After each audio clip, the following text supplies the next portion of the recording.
Hello दोस्तों, नमस्कार। आज का जो वीडियो है वो जनगणना 2027 के लिए स्वगणना वाला है।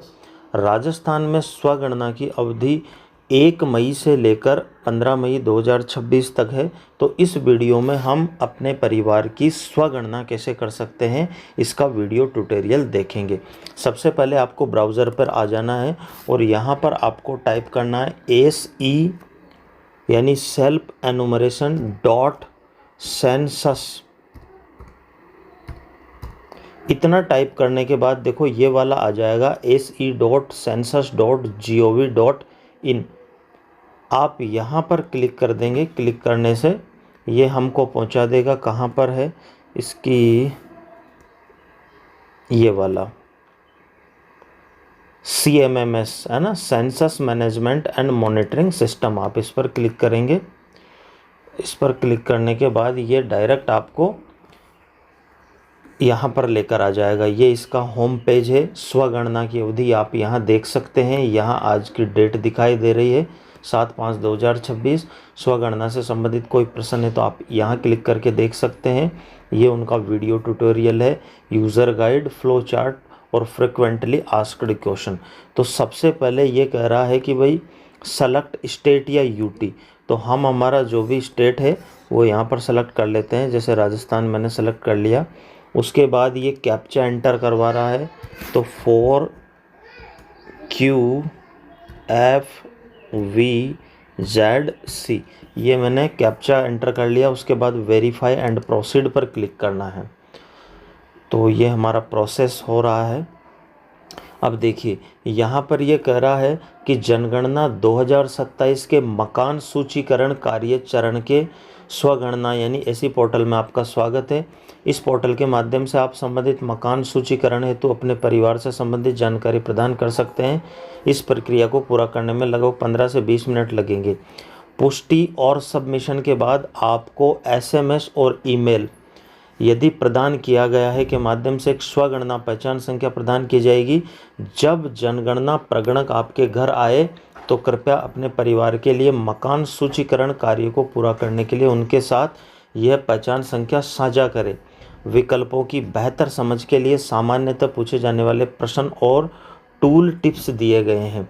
तो ये देख सकते हैं और आप पढ़ सकते हैं। इसको पढ़ने के बाद आप क्या कर लेंगे, ओके कर लेंगे। ओके कर लेंगे तो इसने अब स्टेट तो पहले सेलेक्ट करा ही लिया।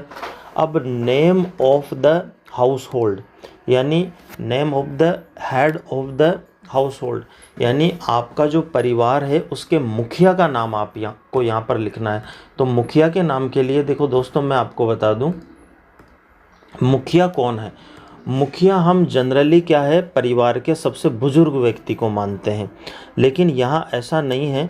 जनगणना जो हमारी है इसमें मुखिया कोई भी हो सकता है, यानी पुरुष भी हो सकता है, स्त्री भी हो सकती है और ट्रांसजेंडर भी हो सकता है।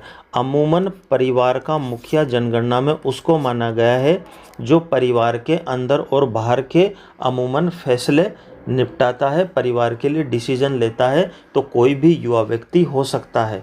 जो भी आपका है वो आप यहाँ पर लिख दीजिए।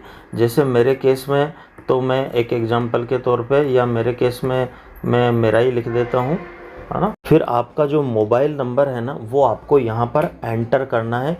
ध्यान रहे मोबाइल नंबर सही एंटर करना है, क्योंकि इस पे आपका क्या है OTP आ जाएगा। मैंने मोबाइल नंबर और ईमेल दोनों एंटर कर लिए हैं। अब वेरीफाई एंड प्रोसीड पर मैं क्लिक करूँगा।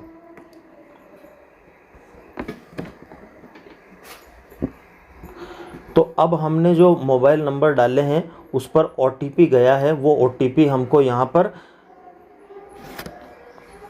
डालना होगा, लेकिन उससे पहले हम लैंग्वेज सेलेक्ट करेंगे। तो लैंग्वेज हमारी हिंदी ही रहने वाली है। हिंदी हमने सेलेक्ट कर लिया। अब जो OTP आया है वो हम यहाँ पर डालेंगे। तो दोस्तों अब मैंने OTP डालकर अंदर आ गया हूँ। तो यहाँ पर आपको कुछ लिखा हुआ दिखाई देगा, मैं पढ़ देता हूँ। पुष्टि के लिए अपनी स्वगणना ID ऐसी ID संबंधित प्रगणक को सौंपने हेतु मानचित्र पर अपने घर के स्थान को चिन्हित करें। लाल रंग वाले स्थान यानी लोकेशन मार्कर को अनिवार्य रूप से अपने घर पर या अपने घर के पास ले जाए।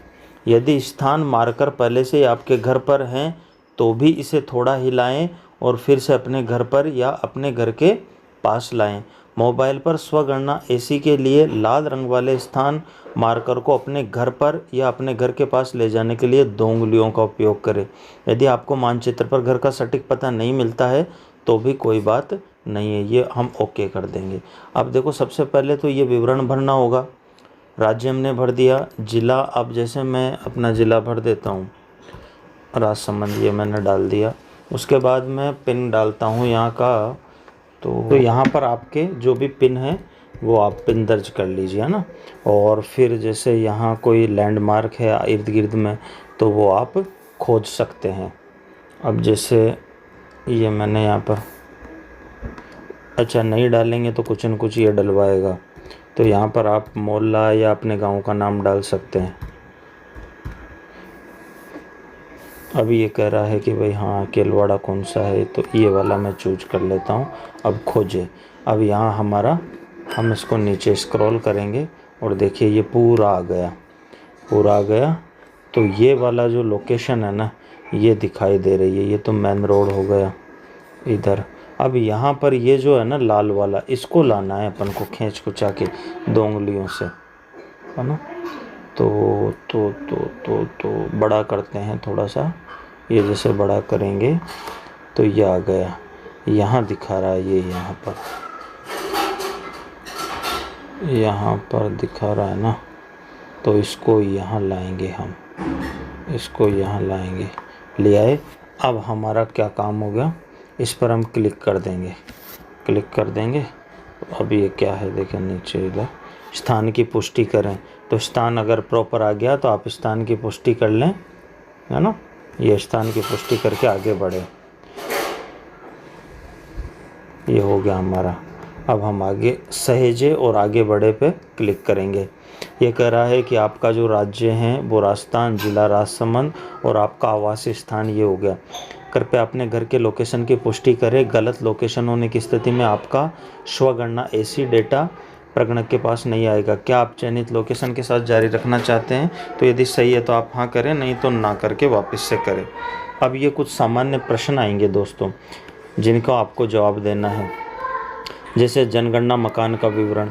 जनगणना मकान एक भवन या भवन का हिस्सा है जिसे सड़क या साझा आंगन या सीढ़ी आदि से अलग मुख्य प्रवेश द्वार होने के कारण एक अलग इकाई के रूप में उपयोग या मान्यता दी जाती है ना। तो जनगणना मकान के फर्श में प्रयुक्त सामग्री, तो फर्श में जो भी आपके ज़्यादातर जो सामग्री प्रयुक्त है वही इसमें आ जाएगी। जैसे यहाँ मोजेक टाइल कर देता हूँ मैं मेरे केस में।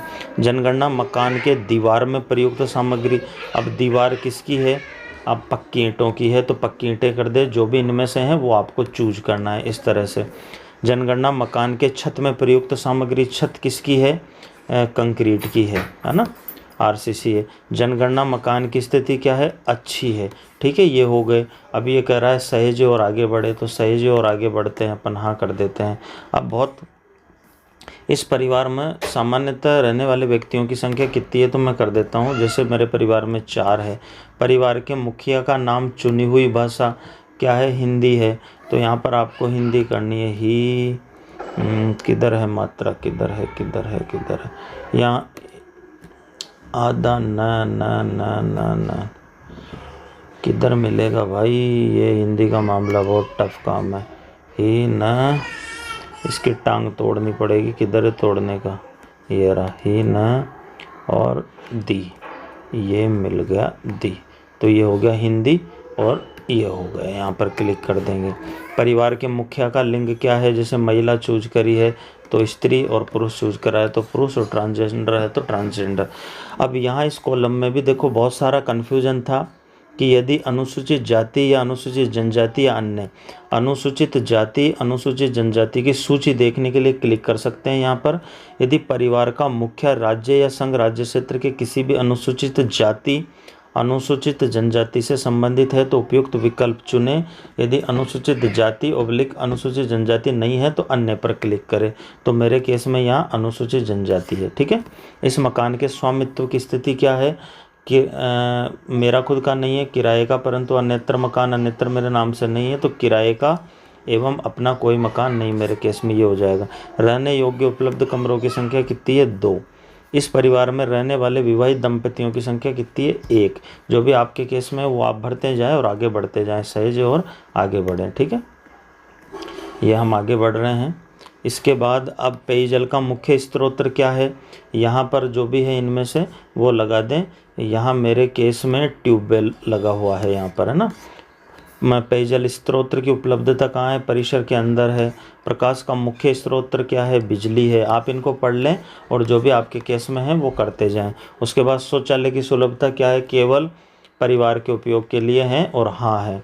ठीक है, और शौचालय का प्रयोग क्या है? सेप्टिक टैंक है ना। ओके, गंदे पानी की निकासी किससे जुड़ी हुई है? तो ढकी हुई नाली से जुड़ी हुई है। परिसर के अंदर स्नान सुविधा की उपलब्धता है, हाँ, और स्नान गृह है। ठीक है, रसोई घर और एलपीजी पीएनजी गैस कनेक्शन की उपलब्धता है। रसोई गैस में खाना पकाते हैं और गैस कनेक्शन उपलब्ध है, ये बढ़ते जाएं, है ना। खाना पकाने के लिए प्रयुक्त मुख्य ईंधन क्या है भाई? मुख्य ईंधन है एलपीजी, ये टिक करते जाओ। अब सहेजें और आगे बढ़े, आगे बढ़ते जाएं, आगे बढ़ रहे हैं अपन, घूम रहा है ये गोल, आगे बढ़ के। रेडियो या ट्रांजिस्टर, ये रेडियो या ट्रांजिस्टर यदि है और आप उसका उपयोग करते हैं तो ही हाँ करना है, अन्यथा उपयोग नहीं करते तो नहीं कर देना है।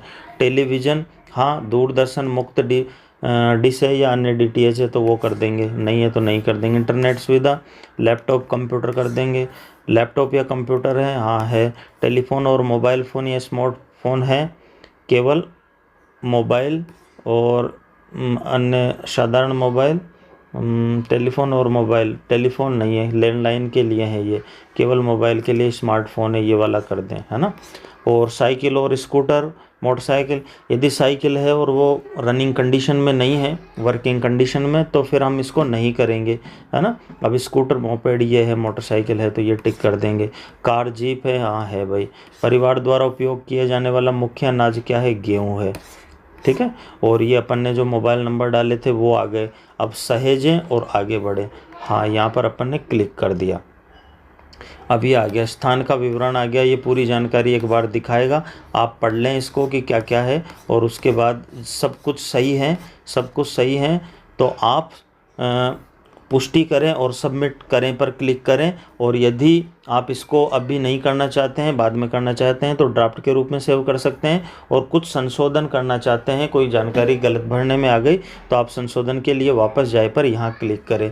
चूँकि अभी मैं इसका कुछ नहीं करना चाहता हूँ, मैं बाद में करूँगा, ये मैंने सिर्फ आपके नॉलेज पर्पज़ से बनाया गया है, इसलिए मैं यहीं तक करूँगा। आपको फाइनल करना है तो आप इस पर ग्रीन पे क्लिक करें, आपको आपका SCID नंबर जारी हो जाएगा। थैंक यू दोस्तों, उम्मीद करता हूँ वीडियो पसंद आया। ये वीडियो बहुत ज़रूरी है स्वगणना का, आप अपने सभी दोस्तों को भेजें ताकि वो भी इसको एक बार देखकर जनरल आइडिया ले सकें और अपनी स्वगणना कर सकें। ज़्यादा से ज़्यादा आपको स्वगणना करवानी है। थैंक यू दोस्तों, बाय दोस्तों।